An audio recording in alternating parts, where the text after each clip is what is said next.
E será naquele dia, diz o Senhor, que me chamarás Ishi, e não me chamarás mais de Baali. Pois tirarei da boca dela os nomes dos Baalins, e eles não serão mais lembrados pelo seu nome. Oséias 2, 16, 17. Como Israel foi descrito na época a que nosso texto se refere? Ele foi representado como uma mulher que havia sido falsa e infiel em seus votos matrimoniais, e havia deixado o marido e se contaminou da maneira mais abominável.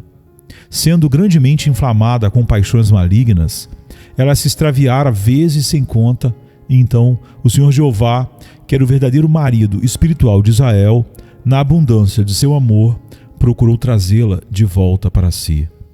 Ele a exercitou com severa disciplina, tirando dela muitas coisas nas quais ela se deleitava, até que ela ficou pobre, doente e miserável. Ele cercou seu caminho com espinhos e colocou obstáculos em seu caminho, para que ela não pudesse encontrar seus caminhos devassos. E quando ela foi atrás de seus amantes, ela não conseguiu alcançá-los. Mas, apesar de tudo isso, ela continuou a se afastar cada vez mais daquele a quem seu amor era devido, o Deus a quem ela devia tudo, o único Deus vivo e verdadeiro que havia sido tão gracioso e fiel com ela. Por fim, o Senhor usou outros meios de trazê-la de volta a si mesmo. Em vez de afastá-la dele ou ameaçá-la de destruição, ele a atraiu para o deserto, e ali ele se manifestou a ela em todos os encantos de sua divina pureza e beleza. Ele a afastou de todos os seus antigos amantes, levou-a para um lugar de solidão e depois falou ao seu coração com uma voz de amor infinito, de modo que ele a conquistou novamente e a trouxe de volta para si. E então foi que ele lhe deu novamente as alegrias que ela havia perdido e muitas outras, e a fez rica com tudo o que poderia torná-la realmente abençoada. Agora vemos esta passagem que acabei de ler aos seus ouvidos e que me parece descrever o clímax do amor de Deus. Sua infinita misericórdia finalmente ensinou Israel a conhecê-lo em obras e em verdade. E pelo grande poder de sua graça soberana, ela, Israel, a esposa, foi limpa de todos os seus antigos amantes idólatras e feita para se apegar em santa constância a Jeová, seu Deus.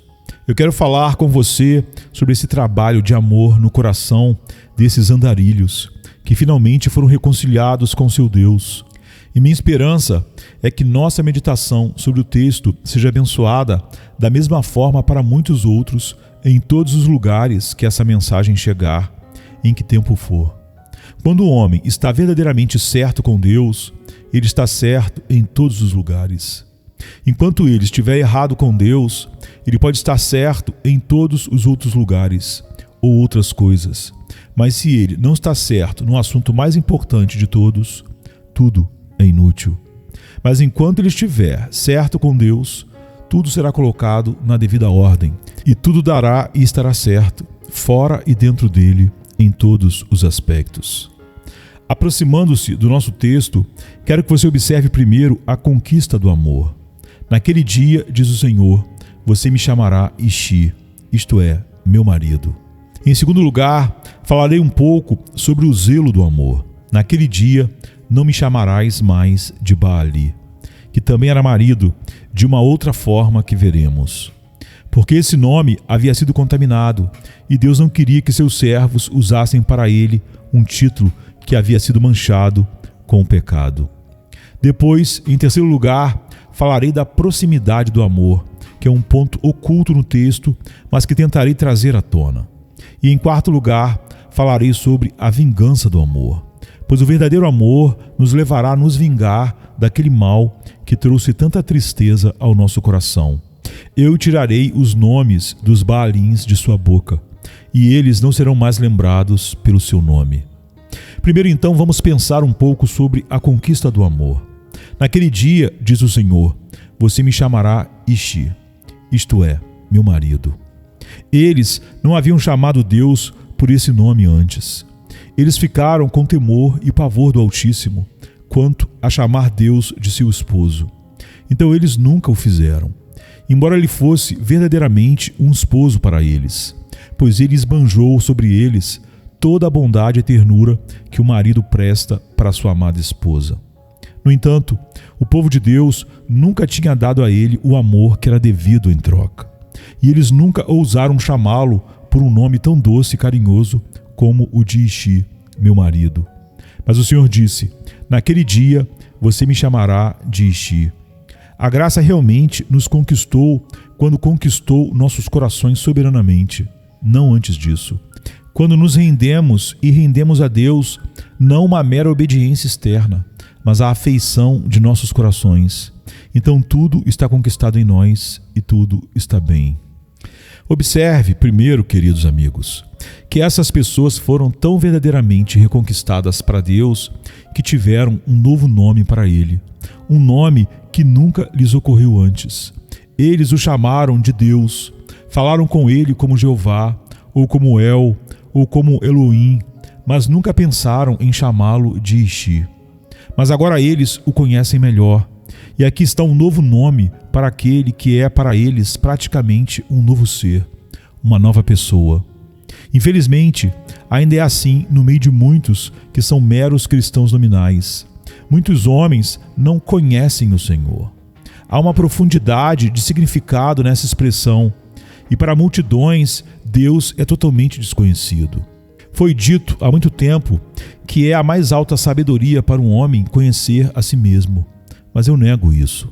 A primeira, a mais elevada, a melhor de todas as sabedorias é que o homem conheça seu Deus.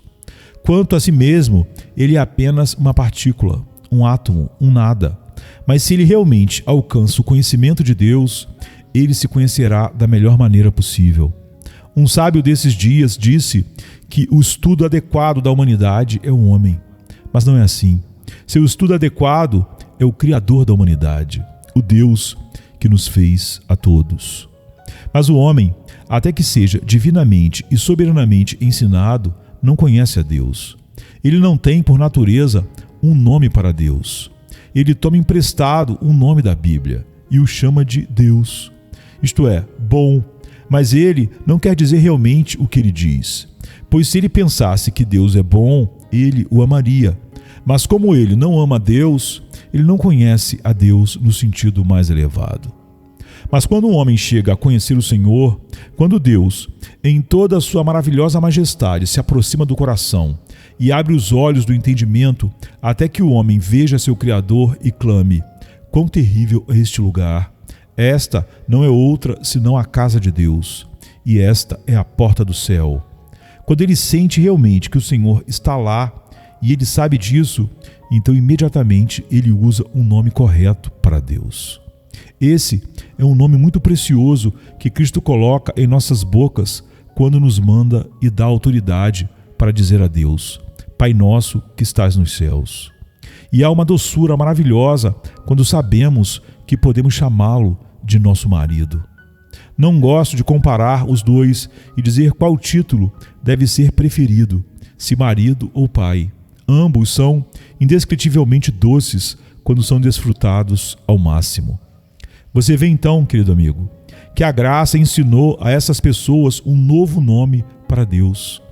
Davi disse ao Senhor: os que conhecem o teu nome confiarão em ti.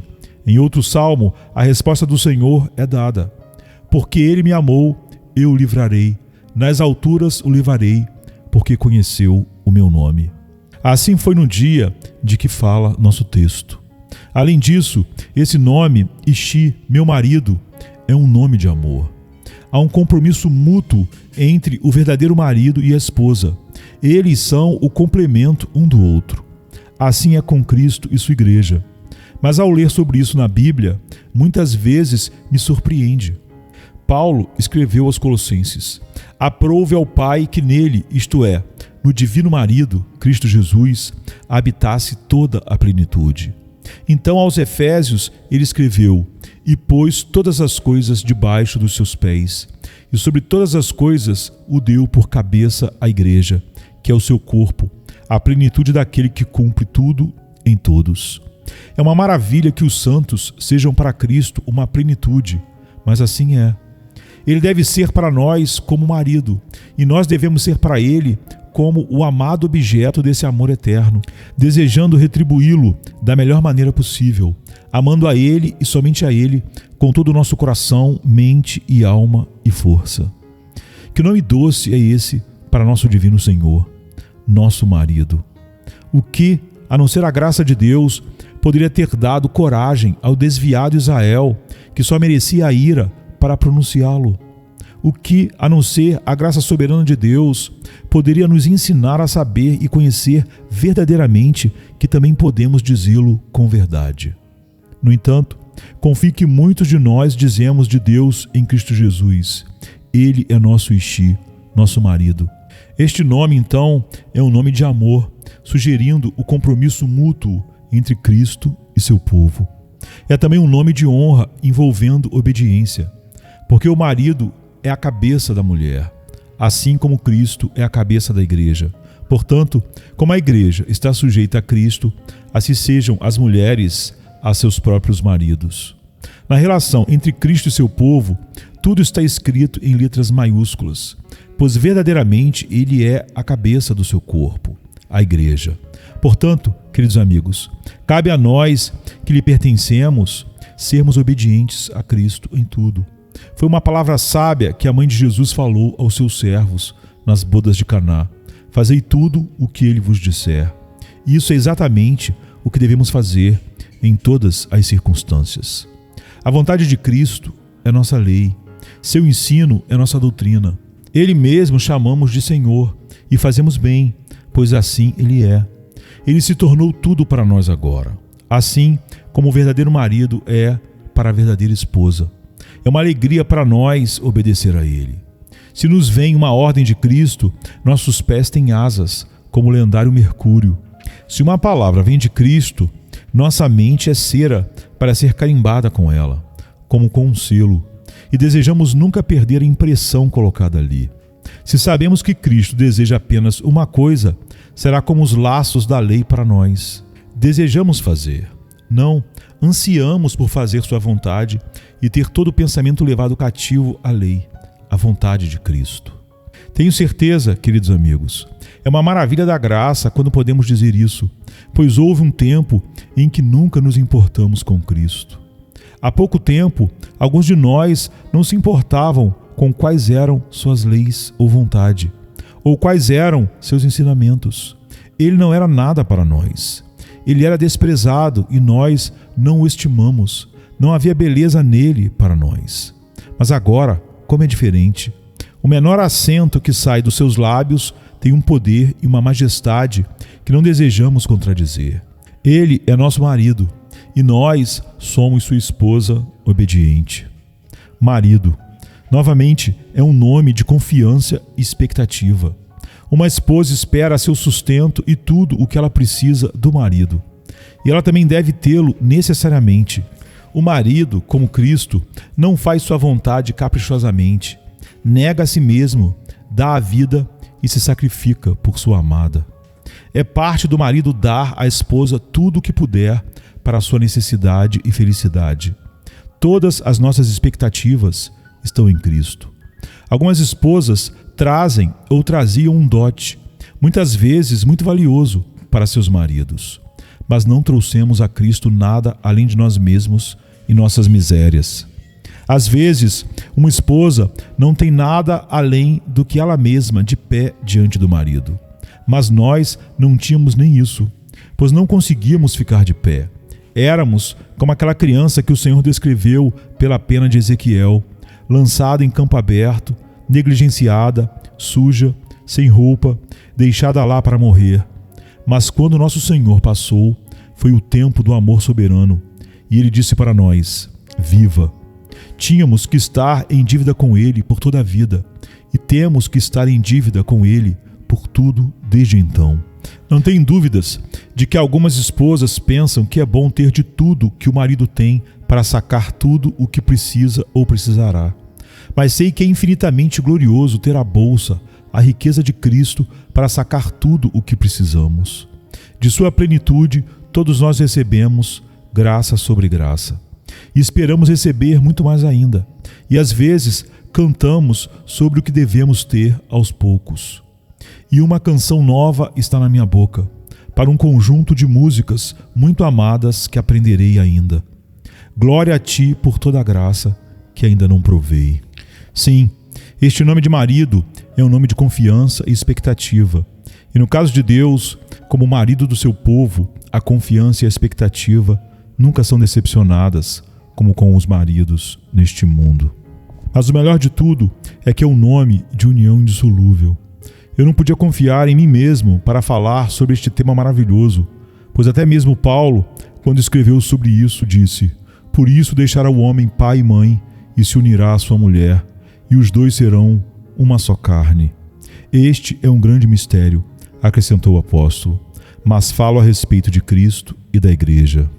É realmente um grande mistério que Cristo tenha deixado seu Pai para se tornar uma só carne com seu povo.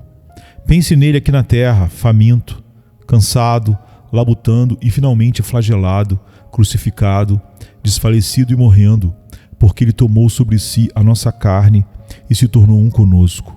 E agora há uma união tão grande entre cada crente e Cristo que nunca pode ser destruída. Paulo pergunta triunfantemente: quem nos separará do amor de Deus que está em Cristo Jesus, nosso Senhor? Não há possibilidade de divórcio entre Cristo e a alma que seu Espírito regenerou soberanamente. E por isso confia nele, pois está escrito: o Senhor, o Deus de Israel, diz que odeia repudiar, e portanto ele nunca o praticará, nem jamais banirá do seu coração aquele que ele tomou como seu antes da fundação do mundo. Teu Criador é teu marido. É uma frase cheia de conforto para todos que podem reivindicar esse relacionamento abençoado. Esta união permanece firme para todo sempre. O Senhor não aprovou dar uma carta de divórcio nos tempos antigos, embora Moisés o tenha permitido por causa da dureza do coração dos homens. E ele nunca fará o que ele não aprovou, mas ele se apegará a nós para sempre. Uma vez unidos a Cristo, nunca seremos separados dele, mas sempre poderemos chamá-lo de Ishi, meu marido. Não é realmente uma conquista misteriosa de amor soberano que aqueles que eram totalmente estranhos a Cristo, que aqueles que eram totalmente inimigos dele, que aqueles que viviam ano após ano pensando em tantas coisas e anseios e não lhe davam um pensamento sequer, ou se eles pensaram nele, recusaram-se a render-se a ele. Não é maravilhoso que mesmo estes venham a ser tão apaixonados por Cristo quanto a esposa recém-casada está com seu marido?